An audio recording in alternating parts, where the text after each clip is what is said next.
Welcome, welcome, welcome. Thank you for joining us this evening for this evening's session. Wayne Wednesdays. We're excited about content today. I want to give it a few minutes to let those of you who've chosen to join us sort of fill the room. We know that can take a minute or two. But today's session is called the 10 App Commandments, Advice for Black, Brown, and First Gen Law School Applicants.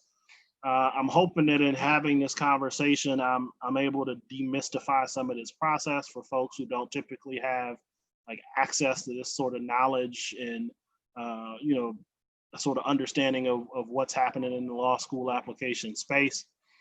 For the uninitiated, my name is Justin Williams. I'm the Associate Director of Admissions and Diversity Recruitment here at Wayne State University Law School, and I will be your humble, gracious host for the evening. So I think the room is filled up, so we'll just get right into the content here. I think the goals of this process, right, are to demystify the application process, what you need to know and sort of what you need to forget, right? Dollars and cents, the money piece of this puzzle, the LSAT, so demystifying that too, and talking about some resources. So those are sort of the buckets that the commandments fit into, and that'll make more sense as we go through this conversation. But let's just get right to it. So the first commandment, understand how schools typically evaluate applications, right? Figure out what schools are looking for and have a handle on that. And I think that broadly speaking, these things are true about law school admissions and what schools are looking for in applicants when they're reviewing a file. I think the first thing that most, maybe not all, but most law schools are trying to consider when evaluating you as an applicant is your likelihood for academic success in their program based on factors they can rely upon and past performance on your part. So what that looks like, right, is that we'll take the LSAT, your GPA, and then letters of recommendation if they come from professors or faculty to sort of make this assessment of your academic fit at our institution. The LSAT is sort of a common denominator, right, used across the board to really assess students' abilities in a few categories, and we'll talk about that a little bit later. The GPA is more a function of the number itself, and then also what the number tells us and what your academic record really tells us about your likelihood for success and potential and production in the classroom space, right? So we're looking at, hey, what has this person actually done in a classroom setting, longitudinally over time, undergraduate GPA specifically, and how does that let us know what we can expect in terms of them in a classroom at our institution based on what we know about students who have this academic background from this kind of institution, right? Letters of recommendation provide an opportunity for faculty or professors who've taught you in a classroom to sort of highlight the things about you that make you a good student, right? Your contributions in the classroom, the quality of your work and assignments, things of that nature that help us, again, better understand what the experience is like having you in that classroom space. So the next piece of the puzzle that we're trying to assess when we're reviewing these applications is the value add to having you in the institution beyond, again, that academic piece. So what's the value add, right? And how do we get there? Typically what we're looking at is in the areas of your personal statement, your letters of recommendation, your addenda, right? Any addenda that you would submit as a part of the process. We're using those things to really figure out, all right, well, what does this person have outside of the ability to be a good student that would make them a good fit for our class, right? So that's what that question is really trying to answer. What's the value add of having you in the institution? What have you done? What's your story, right? What's the value add that you bring to the class beyond that academic ability that makes you sort of a special student or applicant? The next piece of the puzzle is less about you as an applicant, more about us as an institution, right? The goals that we've set for ourselves, what we've established is important for us in this particular cycle, right? So typically the way that I frame that is you versus everybody. So what we're looking at are your enrollment goals, right? Our institutional enrollment goals, what we hope to accomplish as an institution, how you compare to the applicant pool overall, right? So how do you rank and compare to your peers, what they've accomplished, what they bring to the table, in their stories that for somebody who's also going after the same thing that you're going after in that particular cycle, which is admission to law school. All right, so I think the second piece of this that I typically advise people to have a handle on are the various parts of the application itself, right? So know what pieces and parts of the application that matter to the institution that they'll be using to make the decisions, right, and evaluate you as an applicant. So make sure you know what those parts are. So the parts are as follows, right? They are the online application itself, which is submitted through LSAC web-based process. If you're not familiar with LSAC, they're the Law School Admissions Council. They essentially run this entire process in conjunction with and in support of their member law schools. The personal statement, make sure that you reach out to the institutions that you're applying to and you understand what their expectations and guidelines are as it relates to the personal statement. We've already created some content around that conversation too. So if you find our YouTube page, you can absolutely review some of the programming we've done around the personal statement. Have a resume included in that as well, letters of recommendation, any addenda if they apply to you, if they matter. And then of course the JD Credential Assembly Service Report, which includes all of your LSAT scores from the last 5 years, and then also all transcripts from every institution that you've attended post high school. So all of your undergraduate transcripts, it'll also give us a GPA based on your performance in undergrad. It's calculated a little bit differently than your institutional GPA, specifically for those of you who may have repeated a course, right, or something of that nature, or maybe you're a transfer student, and you were simply awarded credit for those courses that transferred in. Every grade that you've received will be used to calculate that GPA for the consideration for law school admission. So absolutely a thing to bear in mind when you're trying to figure out what the GPA may show up like. You may be a 3.7 student at the institution you graduated from, but there are some grades that maybe were a little bit different than that in undergrad or in a community college or something of that sort. Or maybe you repeated some courses and benefited from that. So just think about that and how that can play into the number that we see as an institution. All right, the other piece of this, and it probably should have been number one. I mean, these aren't in order of importance, but it's hugely important specifically for diverse applicants.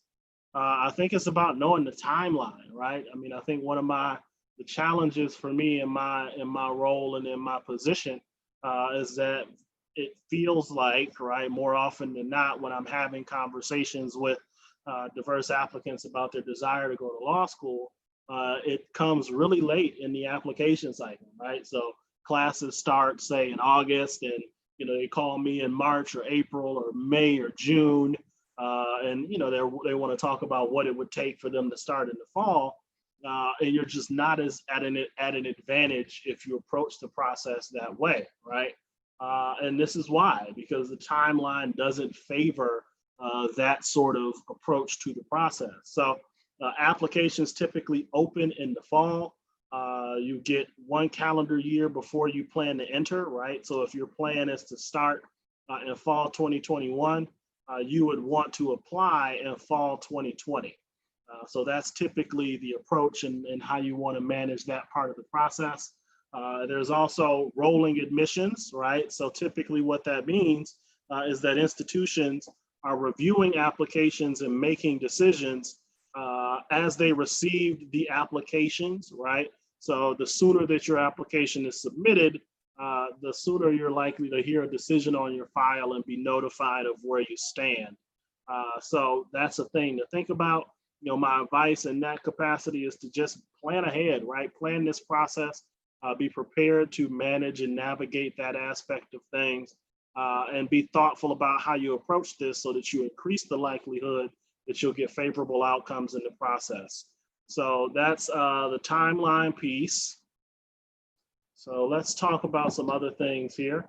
Just some things to consider about the application itself and the timeline. I can't say this enough. Make sure you apply early, right? If you're serious about going to law school and you're ready to do this, it just behooves you to be earlier in the process than it does to be later. Because again, it's rolling admissions, and functionally what happens is that the amount of opportunity will shrink over time, right?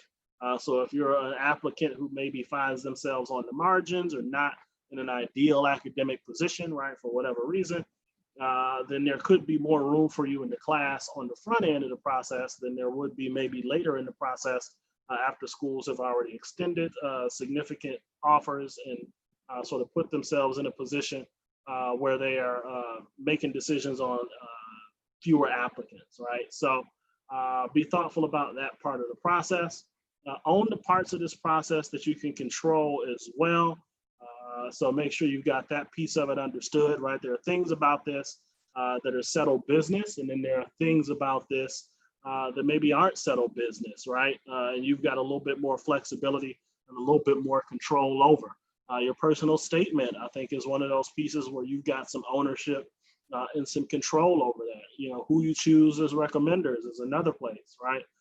So just make sure you're owning those pieces and managing that to the best of your ability. Also be thorough, be thoughtful, and be the best you, right? As you approach this process, those are things that are important so that you can set yourself up for the greatest level of success and possibility. Additionally, if you haven't planned anything before, this is the time to start doing that, right? I mean, I can't say it enough. Plan this part of the process in terms of the application process and getting your materials coordinated and getting your thoughts in order about how you want to manage and execute on this process.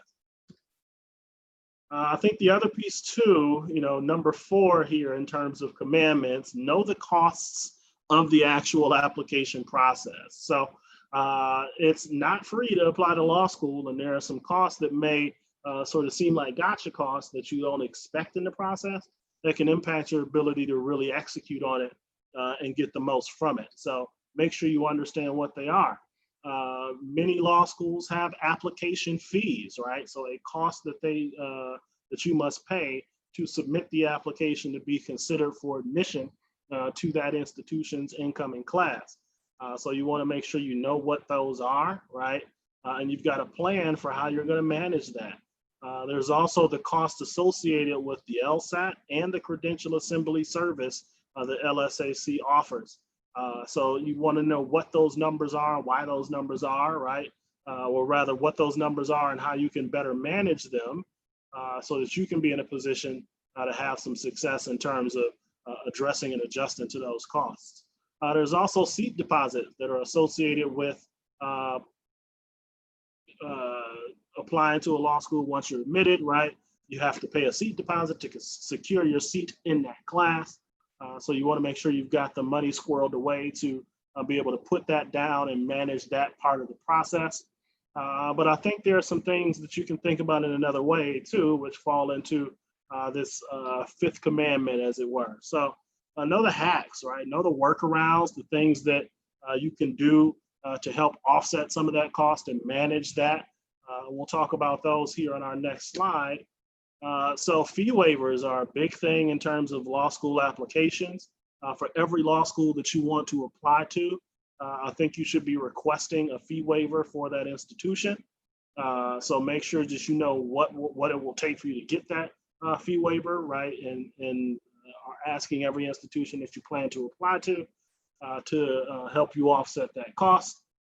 There's also an LSAC fee waiver that will cover some costs of the process that we've talked about with them. So their fee waiver will afford you 2 instances of the LSAT, right? The test dates for those have to fall within a 2-year fee waiver period. 1 instance of the LSAT writing, which is handled separately than the actual LSAT.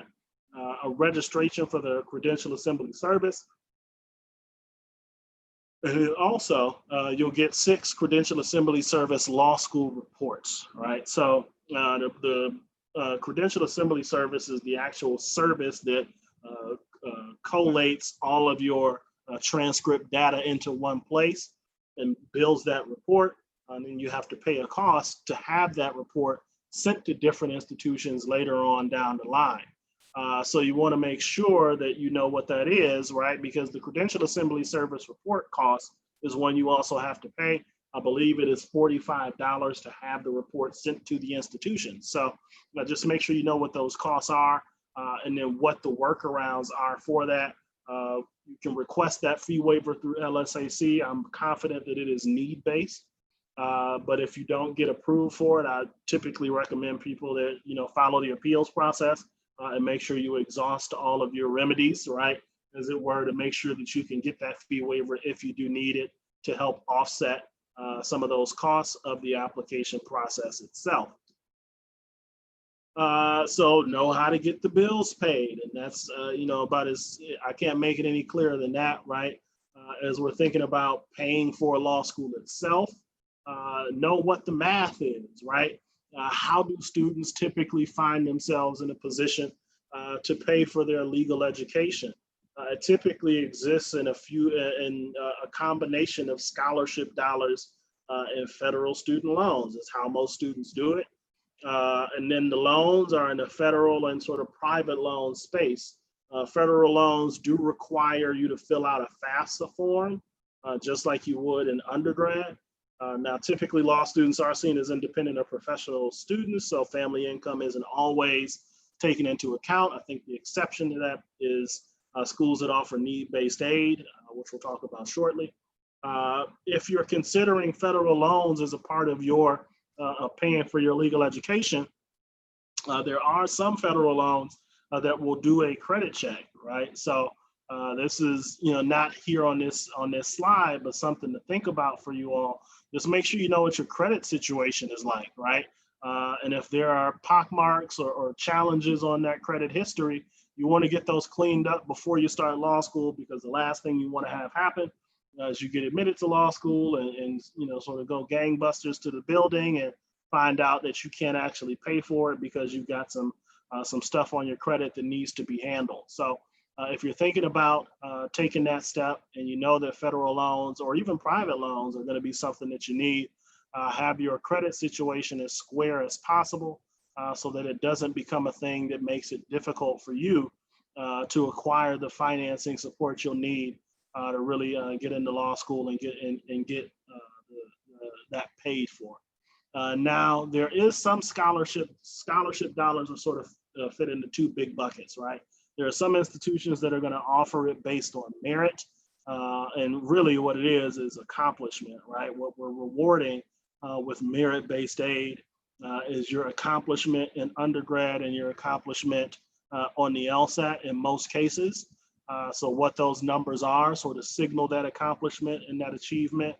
And schools will use those factors to determine the amount of aid that they would award to any particular student in a given cycle. There are some institutions that will offer need-based aid, right? So the primary awarding structure for scholarship dollars is financial need. At those institutions, like we just talked about, you'll have to fill out a FAFSA as a part of that process. But family income will be taken into consideration, right? So you won't be treated as an independent student. You are likely to be seen as, your family contribution will be considered in terms of awarding the aid to support your legal education. I think another thing for students to think about, and I don't know if they always do on the front end, and this, also frames out maybe some thinking around where you're going to go to law school, both, in terms of the place you choose. Is considering the cost of living in addition to the cost of tuition, as that will impact the amount of money you'll need to pay for law school, right? So no 2 locations are exactly the same in terms of cost of living, right? And what you'll have to do to make sure that you can live while you're still a student, right? And the cost that you'll have to pay for housing and transportation and groceries and all of those things that play into the decision making around where you go. So don't just choose a school based on the sticker price, right? Here's how much tuition is, here's how much scholarship, you'll be awarded, because you can get a full scholarship and it'll still be more expensive than someplace different. Maybe you didn't get a scholarship because the cost of living difference is significant, right? So if you're in, if you are here in Detroit and you get accepted to a law school in Chicago, cost of living in Chicago is a lot different than it is here in Detroit. So note the scholarships may not be equal, right? You can have scholarships that cover the exact same amount and they don't come out as equal because your cost of living and the money you'd have to loan out for that could significantly outpace what it would be at a different institution. So be thoughtful about that as you're going through the process as well. And then also do some research on your own and find out how much lawyers really make, right? We'll talk about this later, but there are resources out there that can help frame your thinking in terms of, the decision, right? And understanding what you're getting yourself into and what that looks like and how you can, walk into this process with expectations that are ambitious, but also grounded in reality, right? In terms of what's out there in the marketplace and what opportunity might look like for you. So somebody out there is probably thinking about the working in law school piece. I think every one of these, I have somebody say, is it realistic, or can I work during law school, or how do law schools treat that? And I think sort of different institutions have different postures on it. Generally speaking, I think the institutions encourage their students not to work specifically in the first year because there is a lot that happens in that first year. It's sort of like drinking water from a fire hose, right? A lot is happening and it's all sort of coming downhill. And it can be a lot to try to manage the transition from being not a law student to being a law student, and also trying to work and support yourself as well. If you do need to work while you go to law school, I think institutions might sort of nudge you in the direction of pursuing a part-time program if they offer it. Some institutions do. There's less of it now than there once was. You used to be able to go to law school at night, and that was like a thing that people did. It's not happening as much anymore. Wayne State does offer a part-time evening program and a combined day evening program to support people who are out there working to support themselves and paying the bills and trying to pay their way through law school, as it were. But generally speaking, I advise students to be thoughtful about the choice, right? Recognize that first year, there's a lot going on, and it can be really difficult just to manage the things that you have to manage just being a student. If you throw working into that mix, it becomes really complicated really quickly, and it can be hard to be great at either thing. So if you're going to sacrifice greatness in either capacity, I think you should probably choose one or the other. But it's not forbidden as much, right? So if you need to work, I think you can try to do that, but just be aware that it could impact your performance in the classroom, or your desire to be great in the classroom could impact your performance at work and make it difficult for you. So be thoughtful about the choice. If you absolutely have to work, see if you can find a program that offers a part-time curriculum that will allow you to honor all of your commitments and really be in a position to be successful at all you've taken on. All right, the seventh commandment. And the test is the almighty LSAT, LSAT, Law School Admissions Test. I led with the LSAT Flex because that is the version of the test that's being offered at present. I think through the spring of next year, the test will be offered in this Flex capacity. So what's different about it than the traditional LSAT, which we'll talk about shortly, there are 3 35-minute scored sections. LSAT writing is completed separately, and then it takes about 2 hours or so for standard test takers without accommodations. Of course, if you need accommodations, then that number could change. The sections on the test are the 3 sections or topical areas that are covered by the exam itself: reading comprehension, analytical reasoning, and then logical reasoning as well. All right, and then if you have more questions about the LSAT Flex and how it functions, I would encourage you to check in with LSAC, as they are the proctors of the exam and the arbiters of the test, and they'll have the greatest level of expertise and knowledge about what the LSAT Flex is and what you need to do to be ready for it. But it's out there and it's going to be a reality, and I think it may become a sort of endemic to the LSAT testing regime is to have that flex option for students. So typically, right, when it's administered traditionally, you've got 5 35-minute sections of multiple choice questions on the LSAT. One is reading comprehensions, one's logical reasoning, and then 2 analytical reasoning and logic game sections. Scores ranging from 120 to 180 with that 35-minute unscored writing sample. Again, like we talked about, the writing section is now separate and done from home, which is different than how it used to be. So if you took the LSAT 3 years ago or 4 years ago and you're coming back to it to take it again, that will be a difference in what you'll experience, along with the LSAT Flex if you've chosen to go that route. But that writing section is done separately. Then, and why do we rely on it, right? What does it do for us? So LSAT score and undergraduate performance are used reliably to predict first-year law student outcomes, right? So that's sort of why law schools rely heavily on it, because we've got reams of data that help us understand what those two numbers in conjunction tell us about a student's potential for academic success at our institution. And just as a note, I like to frame sort of the LSAT scoring piece and the test itself. And really, maybe I'll just talk a little bit about the LSAT, because I think some of the conversations that I'm having with, again, my diverse applicants about the test itself are similar, right? So the score itself is really a reflection of your actual proficiency in the subject area that's being tested. So reading comprehension, logical reasoning, analytical reasoning. So it's like reflecting your abilities in that space in this timed environment. And so what that means is that the time piece is really the most important thing. We all have the ability to read and comprehend, the ability to function analytically, the ability to function logically and reason, right? But the kick here is that you're being asked to do it in these time pressure circumstances.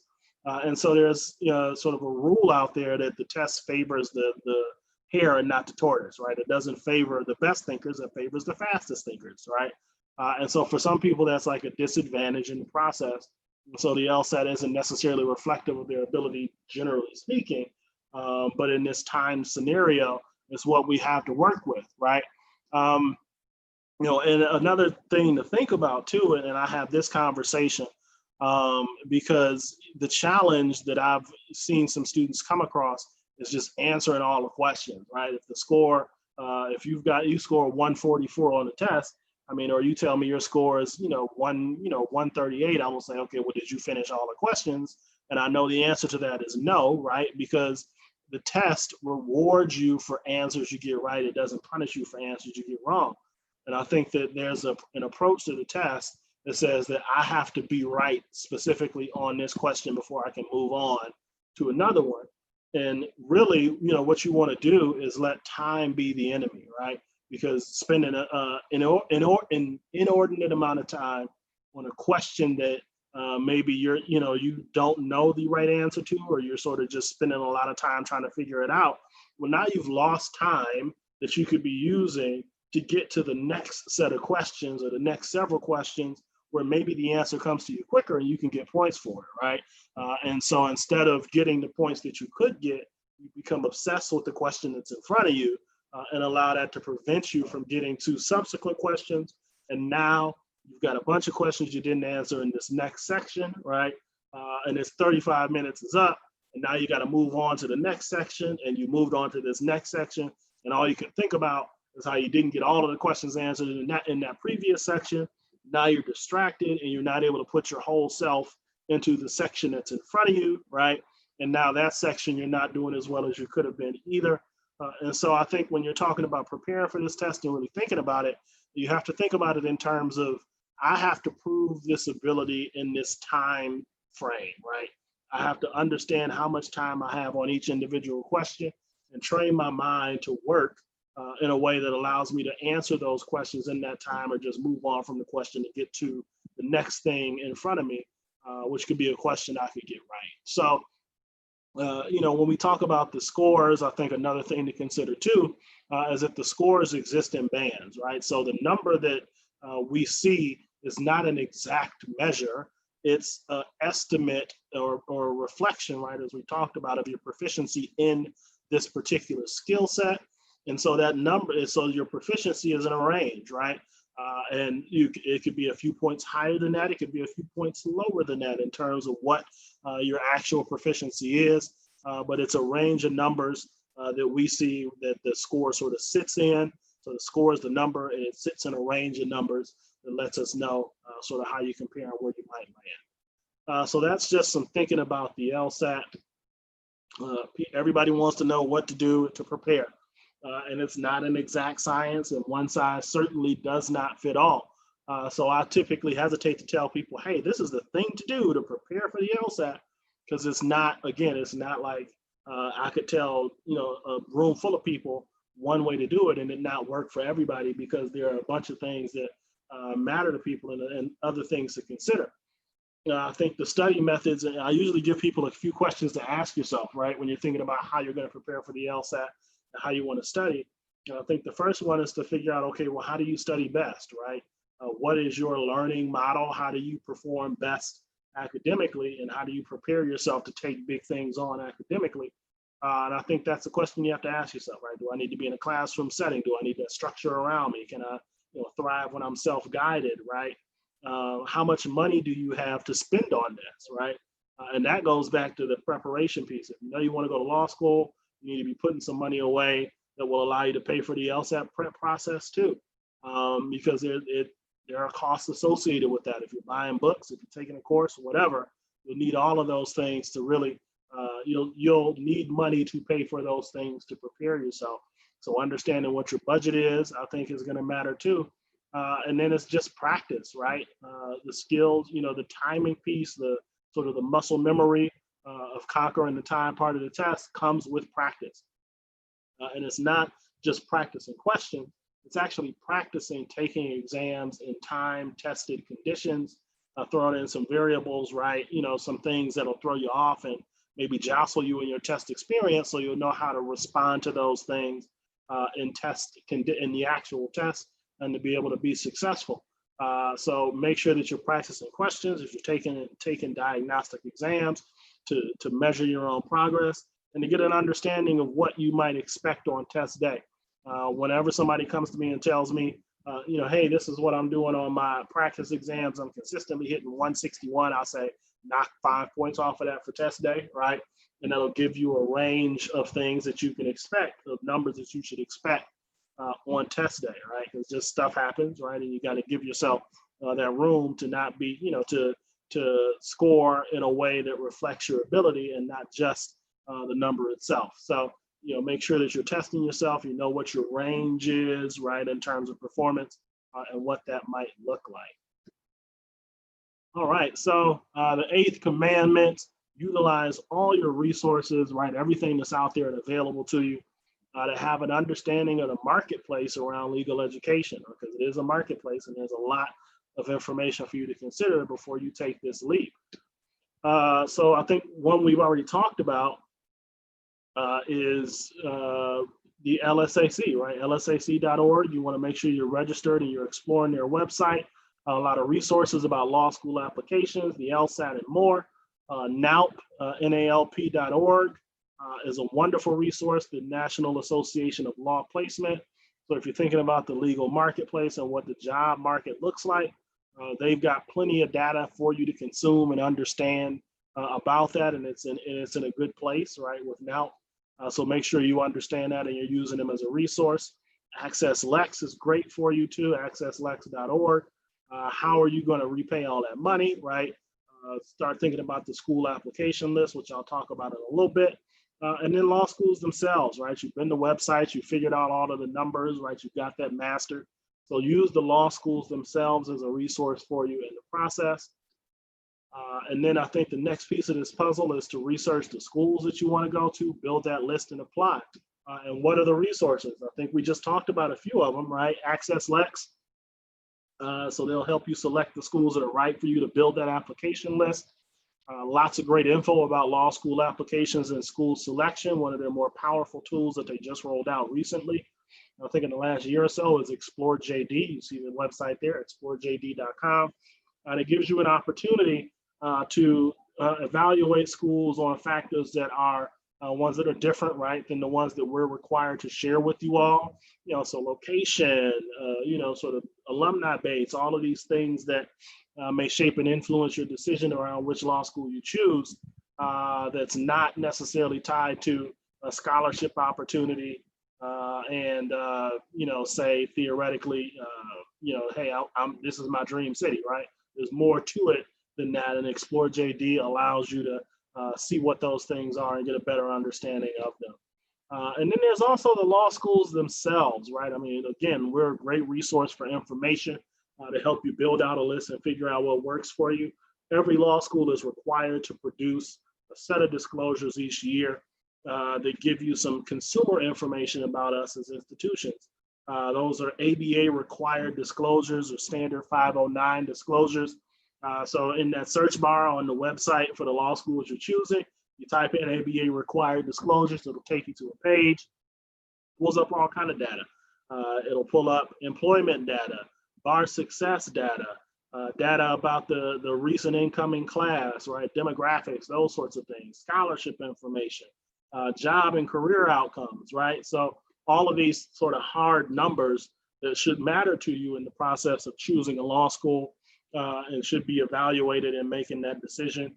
You should absolutely be doing that and using that to help build a list of places that you want to apply to and you want to go. Law School Transparency's got some good data too. If you're ever interested in checking out what they have, they do a good job of sort of putting all of the data that you can find on these law school websites into sort of neat and tidy spaces, right, and graphs and charts that help you understand performance of institutions over time, right, trends for those institutions, and really what's out there for you in terms of law schools and what they've been able to achieve as an institution, your likelihood for admission to those places, right? So all sorts of things that can be helpful to you in building out that list in that process. And then the last commandment is to believe, right? I think belief goes a long way in this process. I often talk to peers in the law school admission space just about, some of the challenges that we have with talking to and sort of getting our diverse applicants to even get into this game, right? And I think part of it is just belief that you can be in it and that you can achieve in this space and that you can be successful. I think it starts with this, right? Build a list of schools and include the schools that you're confident will admit you based on your academic profile, ones that might admit you based on your academic profile, and include 1 or 2 dream schools, right? So I'm not suggesting that somebody apply to all of the T14 law schools, right?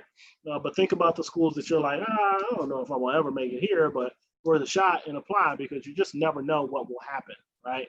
And build a list of schools, again, that includes those places that you can get into, right? So like your safe schools, right? And then ones that maybe you're on the margin. So maybe you're not in the, in the median, maybe you're in, their lower quartile, right? The lower 25th percentile of the class.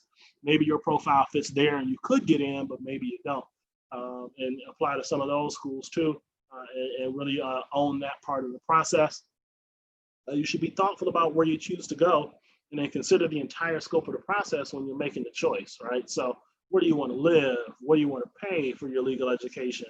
What opportunities does the school offer for you to do the kind of work you like, et cetera?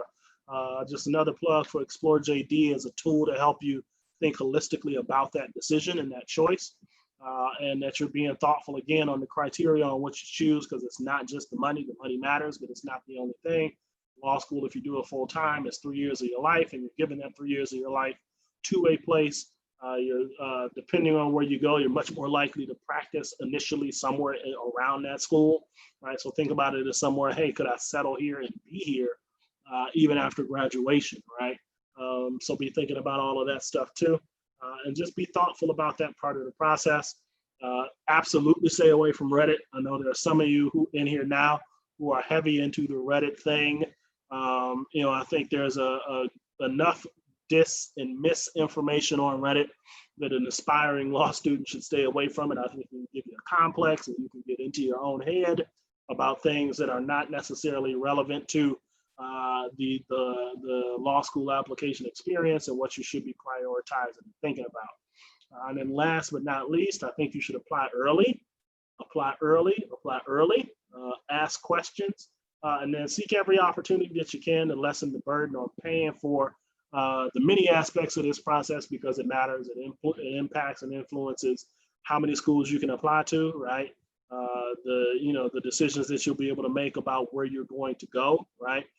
And then what you're going to do after, right? So, once you graduate, if you've got a high debt burden, maybe you can't go and do the thing that the dream job, right, that's out there that maybe isn't as lucrative, but would be a foothold in a space that you could see yourself in and love, right? So just be thoughtful about that and how you manage that part of the process, because it matters in more ways than one. So we're going to move to the Q&A session here. I'm going to close out my screen share. And we're going to pop into our Q&A here and see what questions we have. Do the same factors apply if I already have a master's through Wayne State University? So specifically to Wayne State, we do not consider the master's GPA, right? We will absolutely need that transcript and want to see that performance, but we don't use the master's degree GPA it isn't included in the calculation, right? For the GPA that's used to make the admissions decision. A strong track record of success in a master's program is a good thing, but you still have to follow the same application process, and the same factors will apply even if you do have that master's and it is through us at Wayne State.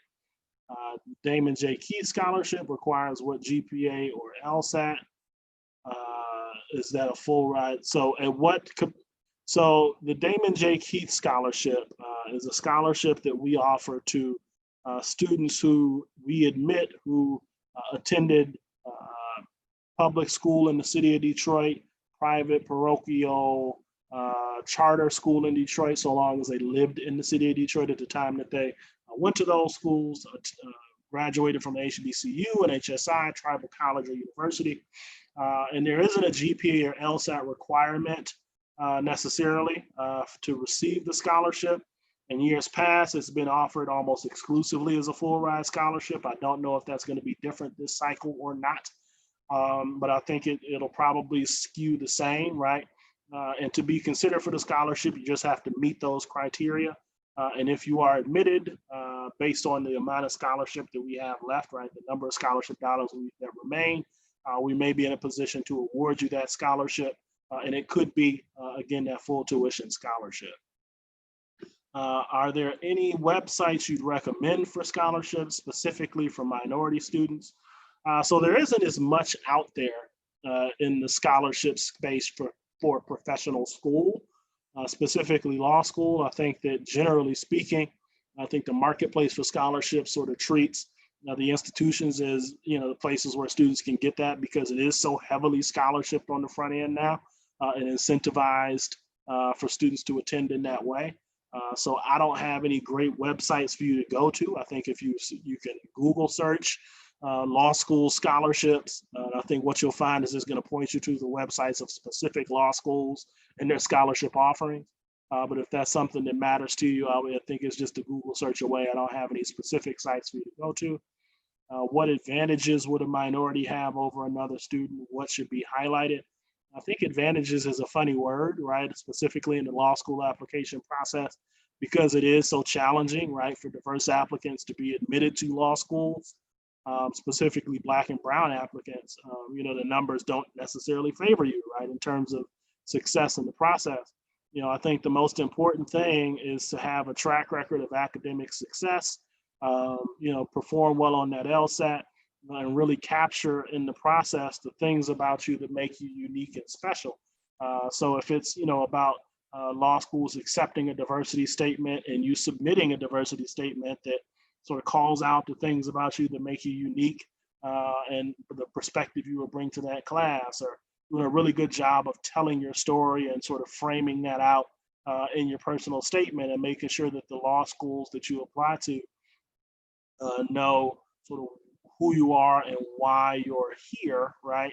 I think that puts you in a position where you're able to tell a story that's maybe different than your peers and get some attention that maybe you wouldn't have otherwise in the process. Should you still apply to schools even with your LSAT score? Yeah, I think you should. I mean, most law schools are going to require an LSAT score for you to apply to them. Wayne is one of those places. We won't review your application without an LSAT score on record. If the LSAT score is, maybe lower than you want or than you expect, then that would be, something you can still apply, but you got to be prepared for the reality that maybe the institution may not be in a position to extend you that offer of admission because of what we talked about earlier, right? Law schools have ambitions and goals for themselves, and your profile needs to align with those goals. And if it doesn't, then the answer on your file could be less than ideal for you. What is the average LSAT score and GPA for admission? So our median LSAT target for the 2021 academic year is 160. The GPA target for 2020 is 3.65. So those are the numbers we're after in that regard. All right. So any other questions? Anybody else curious about anything that I can answer for you? Give it a few minutes, give it another minute or so here to see if we've got other questions.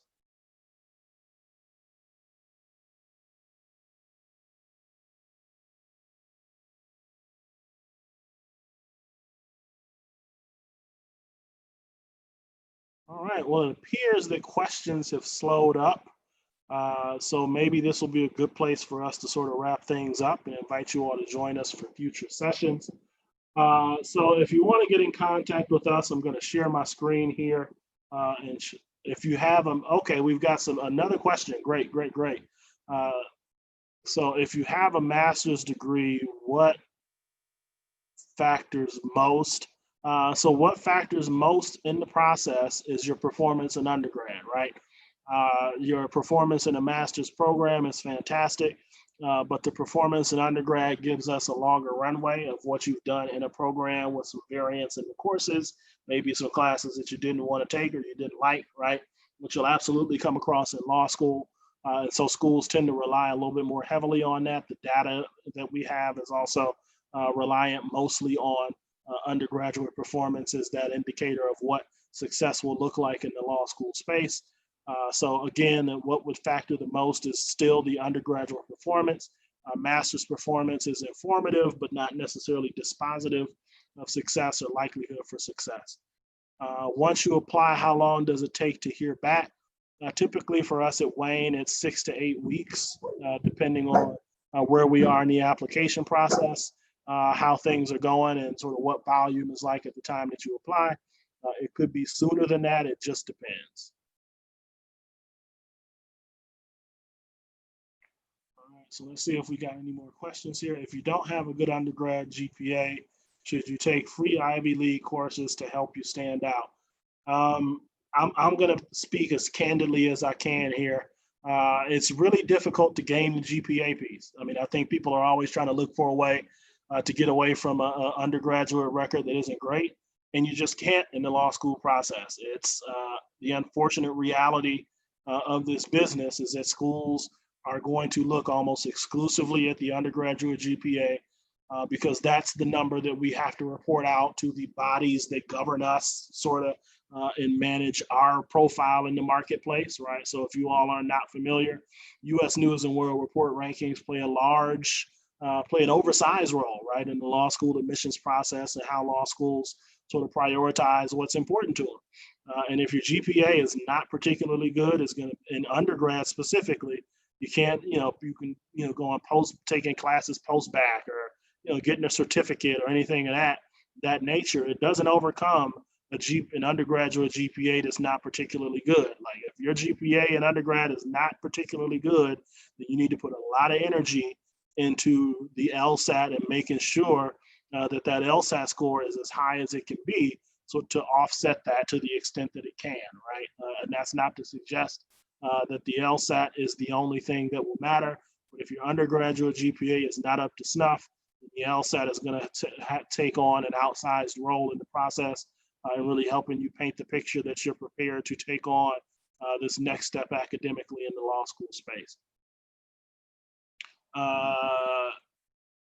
how does track record factor in coupled with military deployments? So military, I mean, military deployments, we love having veterans in our program.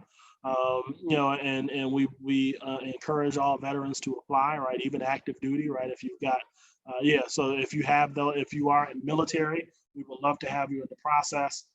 And it doesn't change necessarily anything about the application, but again, our service members are always welcome to apply. So basically, my transfer credits from community college can drive down my GPA as a whole. Yes, it does. It does matter. Those grades will be included, and they'll be calculated in that overall GPA number that we see as an institution. So yes, those grades in community college were not particularly good. We will see them. They will be used to calculate that GPA, and that is how that part of the process works. So LSAC does a special calculation. Does Wayne look at the graduate? Wayne looks at the GPA that LSAC gives us to make that decision. That is the number that we see, and that is the number that we report. So that is the number that we use to make that decision. What happens if I owe a community college and can't get a transcript? Then most institutions, so it'll show up as an unacknowledged transcript on our end. You'll get a call from us saying you need to get that transcript because we can't make a decision until we have it. And then once that transcript is included, then, or really, I don't even think that, you could get, you would have to go back and have that transcript sent to LSAC, and then they would regenerate a new credential assembly service report with those updated grades in there that show us that community college GPA. You can't get away from those community college grades. There's no two ways about it, because it'll show in your record that you went to community college, and if we don't have the transcripts, you'll have to get the transcripts so you won't be considered.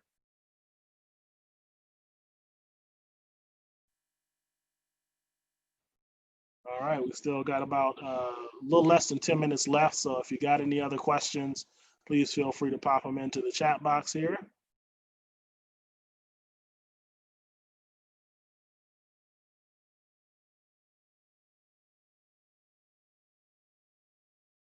All right, we're going to do a final call on questions here. Going once. Going twice. All right, it will generate a GPA, but I'll be able to see it first, right? I don't know if you'll be able to see your credential assembly service report before it goes out. I don't know if that's how I don't think that's how it works. I can't recall.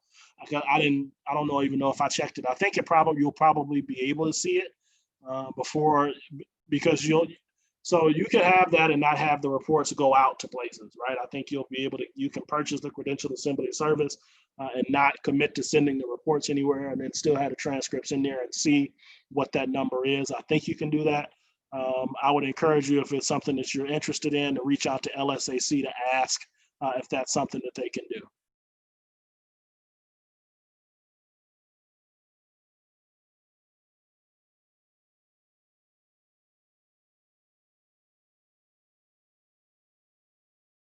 All right, so that's somebody sharing that. Yes, you can. You can see that. You can indeed see that before it goes out, which is what I thought too.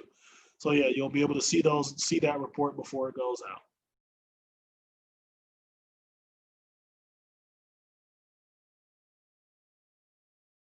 All right, any other questions from anybody? Anybody else got things that they'd like to? Does Wayne offer pre-law mentors to help guide students if needed? So not necessarily pre-law mentors, right? If you'd like to be put in contact with somebody to talk about sort of your law school ambitions, it's absolutely something we can do. If you send us an email, we'll try to put you in contact with somebody who can be of support to you.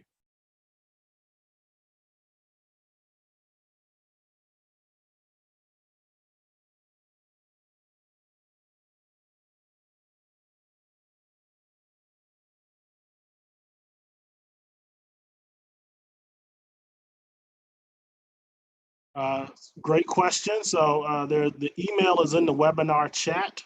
It's lawinquire, LAWINQUIRE at wayne.edu.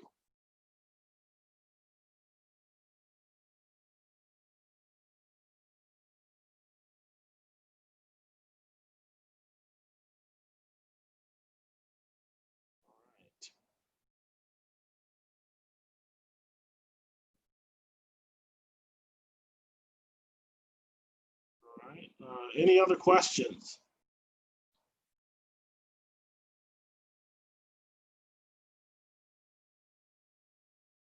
All right, well, this feels like a good place for me to pop back in here and show you all the screen so you can see. This is how you can get in contact with us. So if you have questions or need anything, don't hesitate to reach out. 313-577-3937 is our main office line. Again, the email is lawinquirer@wayne.edu. I want to take this opportunity to thank the magic behind the screen here on our law communications office, Mary Hitler, for helping us execute this and get it done. Thank you all for joining us for tonight's program. We'll be doing this again next Wednesday. So if you have, feel free to join us for that session as well. We always welcome the opportunity to continue to interact and have conversations. So thank you all again and have a great evening.